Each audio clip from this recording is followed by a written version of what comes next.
રામલલ્લાના પ્રાણ પ્રતિષ્ઠા મહોત્સવને લઈને સમગ્ર દેશભરમાં દિવાળી જેવો જ માહોલ જોવા મળી રહ્યો છે। ત્યારે અમદાવાદમાં એવા અનેક રામ ભક્તો છે કે જેઓ પોતાના ઘરના આંગણાને રંગોળીથી સુંદર રીતે સજાવી રહ્યા છે।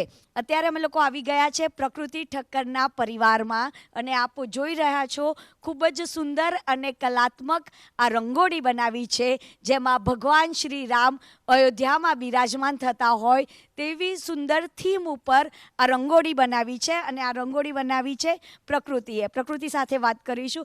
પ્રકૃતિ, કેટલો સમય લાગ્યો હતો અને આ રંગોળીની વિશેષતા શું? 22મી જાન્યુઆરી જ્યારે શ્રીરામ ભગવાન અયોધ્યામાં પધારી રહ્યા છે તો પોતાના ઘરને પણ મંદિર સમજીને આપણે આપણા આંગણામાં રંગોળી બનાવીએ। એ જ થીમ ઉપર મેં આ રંગોળી બનાવી છે, જેમાં રામ મંદિર બનાવ્યું છે। પુષ્પક વિમાનમાં શ્રી રામ ભગવાન, માતા સીતા, લક્ષ્મણજી અને ત્રણેય હોય તો હનુમાનજી કેમ નહીં, હનુમાનજી પણ પધારી રહ્યા છે અને રામ મંદિરમાં બિરાજમાન જઈ રહ્યા છે।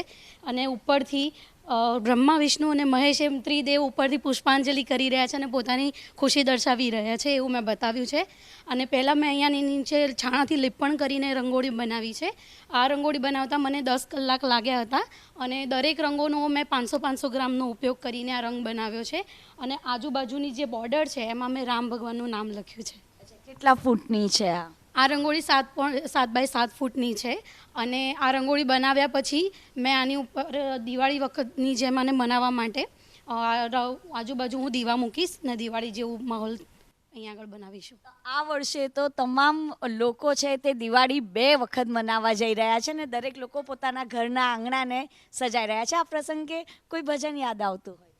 સ્વાતિ મિશ્રાએ બહુ જ સારું કીધું છે કે રામ આएंगे તો અંગના સજાऊंगी, दीप जला के दिवाली मैं मनाऊंगी, मेरे झोपड़ी के भाग आज खुल जाएंगे, राम आएंगे।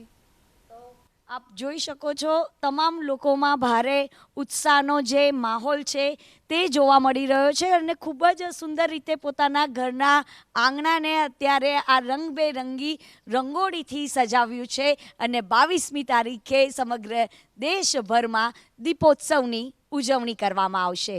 કેમેરામેન અવનીશ તિવારી સાથે રાજલ બારોટ, ABP અસ્મિતા, અમદાવાદ।